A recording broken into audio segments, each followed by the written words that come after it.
Tossing Grenades at Windmills podcast. Welcome to the Tossing Grenades at Windmills podcast. I'm Rhombus Tix. I'm going to be reading to you a new novel called Heir of Sunfire that I wrote as part of National Novel Writing Month several years ago. Introduction. Bron knew that he wasn't going to be completing his chores when the tiny mouse coughed. Said rodent was decked out in full master-crafted plate armor. It wasn't like Bron hadn't been aware of him as soon as he came into the hayloft to clean it out. But since they lived near the enchanted woods, there were so many unusual things that slithered or oozed out of it that he had to ignore them unless they tried to eat him. There was simply too much work to do on the farm for him to waste his time with all of the nonsense that the forest had to offer. But his mother had always taught him to be polite, so it would be rude to ignore the talking tin can. Hello? Yes, my name is Mr. Necessary. I thought I'd come and try to prepare you. The mouse was on its hind legs and gestured widely in an accommodating motion. Prepare me for... what? Bron put down the broom. This was obviously going to be an involved conversation. The shock that this isn't your story, among other things, including the rather large retinue that's about to set up camp on your farm. The mouse put a finger on its nose. What isn't my story? Bron was exceptionally confused. This story, Mr. Necessary said, thumbing his armored tail against the tiny but deadly-looking halberd he carried. What story? Bron looked around the lot for a book or something. The story you are in just now, the mice sighed. Look, there is a lot of this you aren't going to understand. What I thought would soften the blow that I would soften the blow for, are the set of false expectations that come with being the primary chosen one or protagonist. You are not. Aren't what? Bron scratched his head. He could tell that he was severely antagonizing the lethal little mouse. The only part of him that Bron could clearly see were a set of bright red but cute eyes. He appreciated that the little fellow was warning him about something, even if he was thoroughly confused about what, why, and how. He looked at the trees and then counted the ones you could talk to. Most everyone in the hamlet knew the secret was to look for the dangerous ones. It wasn't that hard, and was really just about time of year or time of day. Of course, knowing what to say to them was an entirely different thing. They didn't chop down or harm sapient trees. Some among them were wise enough to argue that any tree could be spoken to. But if that was the case, you'd never get anything built out of wood. The figure in armor waited a moment and then said nothing. He seemed perfectly content to let Bron have his thoughts wander. Bron appreciated that. He took a deep breath and then asked, What's your name? And aside from telling me that I'm in a story that it isn't my story, what do you recommend? Call me Mr. Necessary. And you don't need to do anything, but since you asked for advice, my advice is to ask my two brothers. They're smarter than I am. And who are they? Mr. Kind and Mr. Right. Bron scratched his head and then shrugged. Okay, so 3 talking mice want me to do what? I'm going to let Mr. Right tell you that. Then why show up at all? Bron was not normally rude, but this whole thing felt like a waste of his time. It made no sense. Mr. Necessary laughed at that. It was a cold laugh, and felt like a tiny knife in Bron's gut. The mouse was small, but suddenly Bron felt very nervous around it. Mr. Necessary nodded. Well, you have a legitimate point on that. The fact is, Mr. Right isn't really going to tell you the subtext. He never lies, but sometimes for stupid people, or people he considers stupid anyway. He doesn't give the whole truth away. I love my brother, but he's arrogant. Not as arrogant as he was, but arrogant just the same. You deserved some context. Okay, Bron tried to be more polite, but to something that could kill him, probably. So why not just tell me after? Well, I figured you deserved to know ahead of time. It seemed rude not to. So a small talking mouse showed up to provide context, out of context, for 2 more talking mice that were going to treat him like he was stupid. That was all the context Bron needed. Why don't you tell your brother to go sod off? Excuse me? I'm not stupid, and if he wants to treat me that way, he can go feed himself to a cat. Bron was angry, and he wasn't having any more of this nonsense. He had chores to do. Mr. Necessary laughed. It was a short bark of a laugh that you wouldn't expect to hear from a mouse. It wasn't the reaction Bron was expecting. Bron turned to look at the mouse over his shoulder, but couldn't see Mr. Necessary's face under the visor. Shrugging, he went about the rest of his chores, and he had a lot of chores. He had to milk the cows, clean the stable, clean the fairy webs from the wheat, rake the dew on the grass for any tiny diamonds left from the glitter clouds, feed the animals, straighten the house, and feed at least a duck and get at least a dozen bucket of waters from the well. And that was just the chores for the morning. He had been working to clear out another field for crops in the woods south of the house, and it was agonizing work because he only had a fourth of a saw and kept having to sharpen it every few minutes or so. But Bron was a very determined fellow. He worked away the entire afternoon, and while he was only he'd only cleared a foot of the thin young trees vying for the honor of under the giant behemoths that dotted the woods around them. He heard the trumpets before anyone else. These weren't the poorly tuned kind that local heralds for the Baron played when he was doing his annual tour of his estates. This was an echo of thunder. There must have been some magic involved, Bron was sure of it, for how else could something sound so royal or so powerful? Bron dealt with talking animals all the time, though admittedly Mr. Necessary was unusual for such a creature. But this made the whole thing real. Suddenly he realized that they were coming for him. He looked around in confusion, and then for Mr. Necessary. Mr. Necessary nodded, pulling a small table near him and moving into the shadows where he simply completely vanished. They were definitely here for him. The crowd had so many people in it, people from all over the 13 kingdoms. There were so many colors in their skin, eyes, hair, and clothing. Bron had seen many travelers pass by on the road, moving from city to city, in trade, and over the years he had seen many amazing things, but this was a pale shadow compared to what was before him right now. The shadows in the trees grew longer and longer, as more of them piled up and blotted out the sun behind them. Something about that didn't make sense to Bron, since how could a number of people at a certain fixed height blot out the sun? But that was when he knew that this was something well and truly beyond him. Everyone who lived in the woods learned to sense when things of great power or magic or destiny were afoot, and when to run to it, and when to run from it, and when it happened as a matter of survival. It wasn't too much for small folk to survive the nature of such things, or it was too much for small folks to survive the nature of such things otherwise. But there was another rule about magic. You could run away, but not if it was tapping you on the shoulder. These were dark portents, but this was about him, and as thrilling as that was, folk wisdom told him that there was nowhere to hide. Not for him. He took a deep breath and waved back. Like a rushing tide of a sea of sound, their cheers waved back at him. He was stunned, pithed by the overwhelming sense of input, and simply waved more unsure about what to do. There was another mouse emerged from the crowd that parted with a radius of respect and whispered away. But this one was entirely different from the first. He was taller, by an inch at least. He had a monocle over his right eye, with a thick, bushy brown mustache, and just beneath his long and dignified nose, approaching rat-like in length, but the curve of his ears and the shape of his eyes made it quite clear to Bron that he was indeed looking at a mouse. He patiently walked with a steady gait that befitted his Baroque three-piece black and white suit, with his long tail flowed behind him, raising off the ground a few inches as if the ground was terrified at offending its dignity. "Hello there, my boy," he spoke with a very distinguished voice that sounded a lot like different accents all at once to him, but it seemed elevated at the same time. "You would be Bron, son of Jacob Taylor?" Bron hadn't even known his father. His mother had vaguely hinted at him with oddly confused tones, but the way the mouse said it with such authority, Bron somehow felt he was right about it. "I'm Bron." He didn't acknowledge everything, but not for fear, but for the sharp desire not to be proven an imbecile by countering the strangely dignified creature in front of him.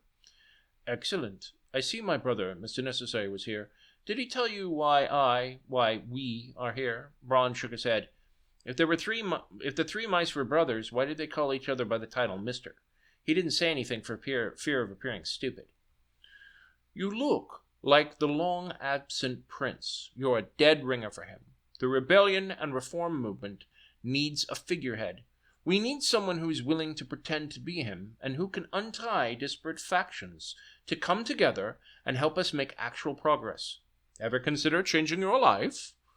Bron didn't know how to respond to this, but he thought carefully and said, I don't know. I mean, it sounds risky. Anything worth doing entails risk, young lad, but I can assure you, Mr. Necessary can more than protect you against any physical threats to your person. Just tell me what all this is about. That is right, Mr. Wright smiled and sat on a pillow that had been placed on a chair next to Bron. Though Bron did not recall that chair or the pillow being placed there before. How had they gotten there, Mr. Necessary? But if he had put those things there, why was he, and he was so fast or so strong or so stealthy, why hadn't he shown it earlier? You have the right question. I am more than happy to tell you. Thank you! Bron sat down in the other chair, a lovely gilded wood affair, something that belonged to a large ground house owned by nobles or powerful merchants instead of being in the middle of the woods on a dirty farm. I warn you, it is a long story, but an important one, and I would request that you do not interrupt me. All of this is needful, all of it is needful, and it is needful for you to understand the stakes, and I hate telling stories in the wrong way. I am not a bar, so all of the details must be included.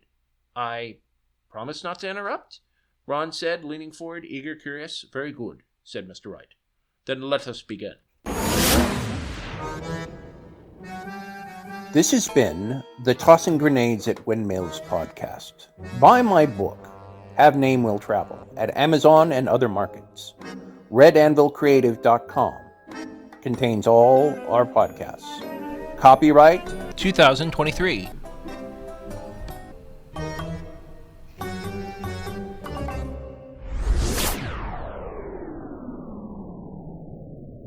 To fight the forces of evil!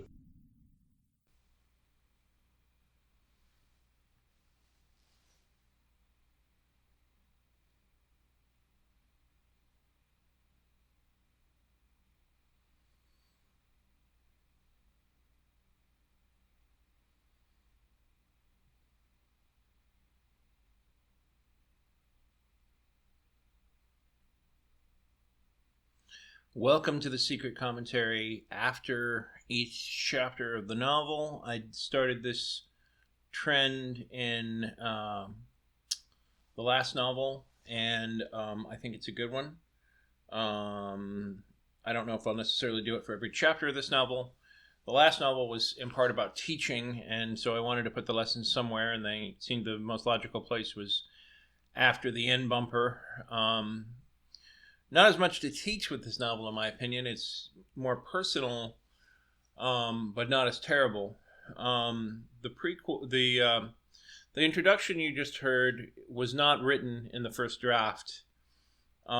This novel is in a unique position in the sense that it has not been edited professionally by an editor. Probably shows in the prose as I read it, but it is not. This is basically the equivalent of, I would say, the third draft. I did the raw draft about 6 years ago.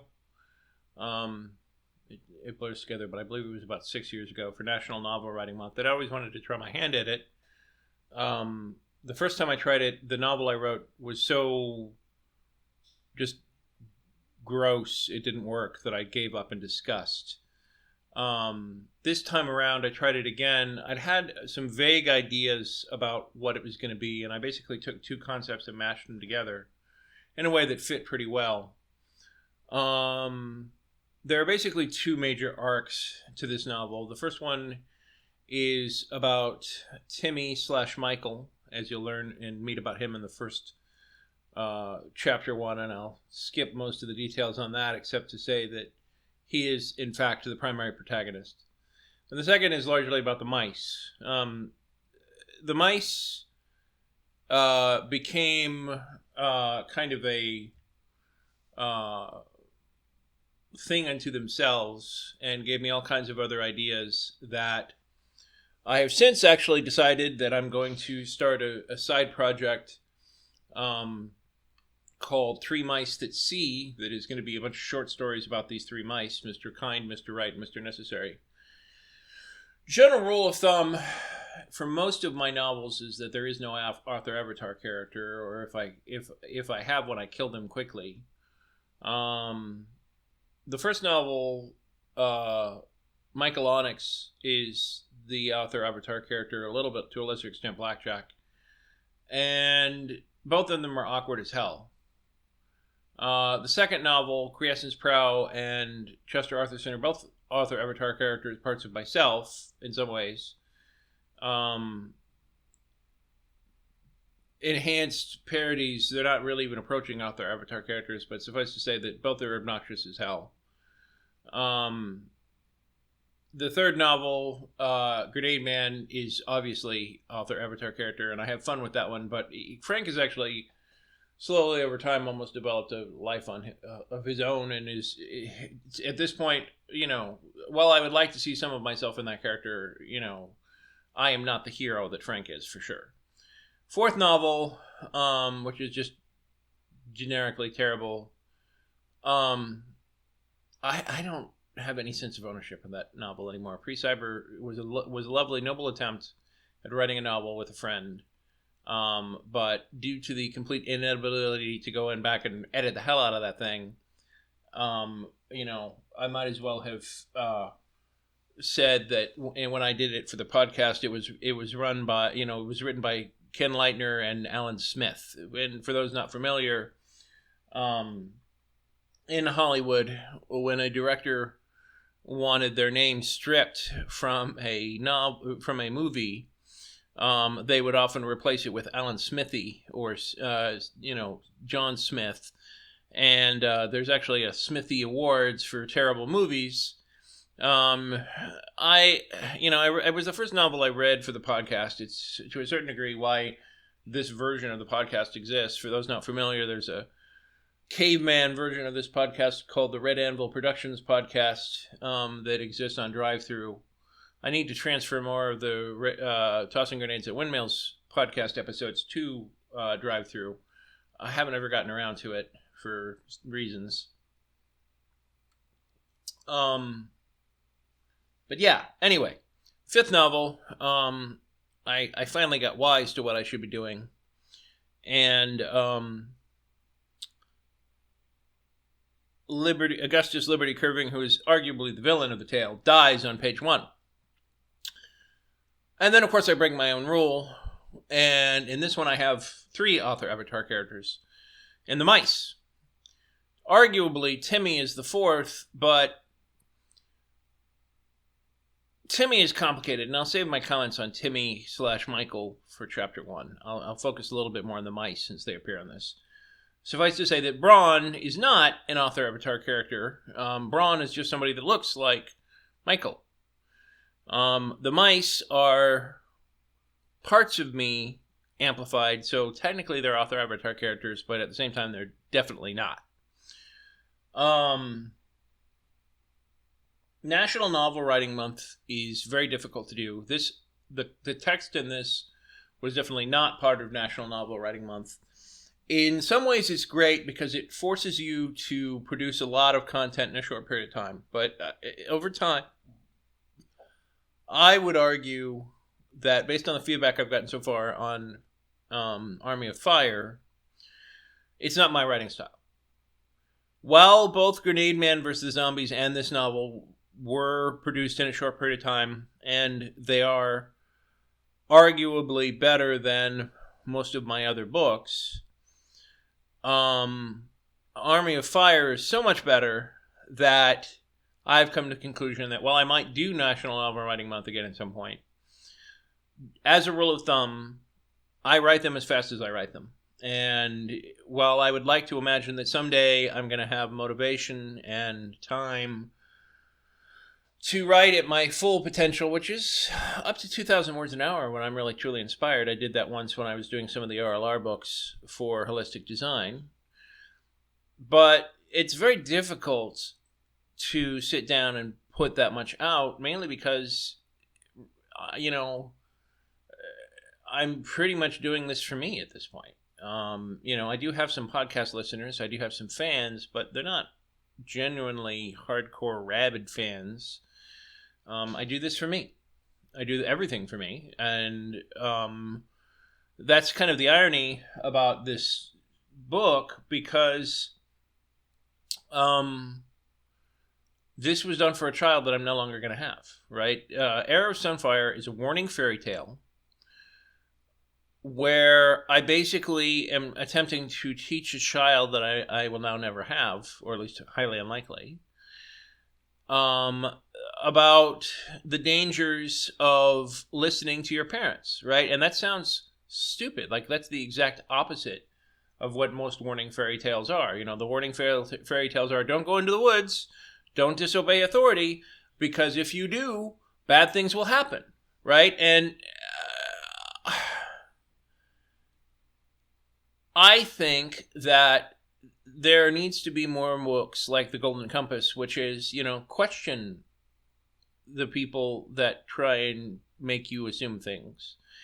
The difference, of course, aside from the fact that I am nowhere near the quality of The Golden Compass or anything involved thereof, is that The Golden Compass is still, in my opinion, a hero's journey.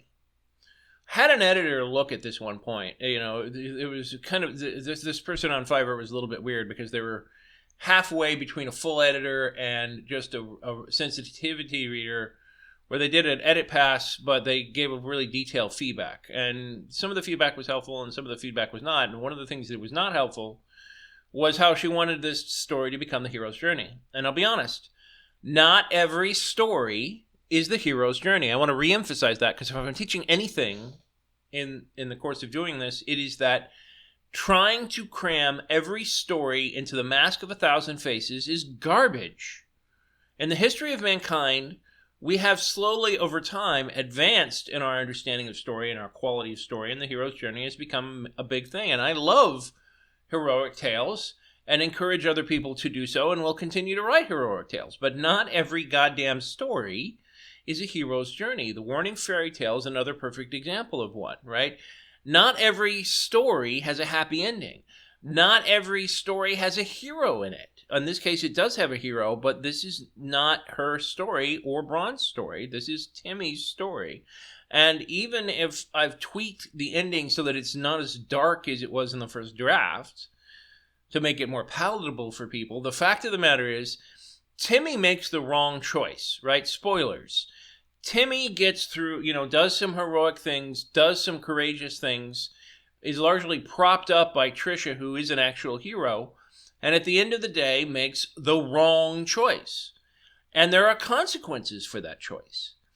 And that's what this story is about. That's what Heir of Sunfire is about. Timmy lets himself be enchanted by his aunt and by his dark grandfather in an unjust, unrealistic, unfair system, and it's a warning fairy tale about how I was raised in the Mormon church. And now I will never have a child actually listen to it, so I'm putting it out there anyway. This book is almost assuredly going to be in a series called that I've mentioned before on the podcast, called The Heliotropic Book of Fairy Tales. And right now I'm writing a novel with my wife very slowly called Fruit Loop and Frankenstein, and when that's done, I'll finish everything else. There's going to probably be 2 or 3 small novels in it. Probably this is a much shorter book than most of my other books, only about 50,000 words. The Three Mice That See, several short stories, fairy tales, and Fruit Loop and Frankenstein. When I read Fruit Loop and Frankenstein for the podcast, then we will discuss that. But in the meantime, I hope you enjoy this series, and I'll mention more about the Book of Heliotropic Fairy Tales and what went in this, and go from there as time goes on.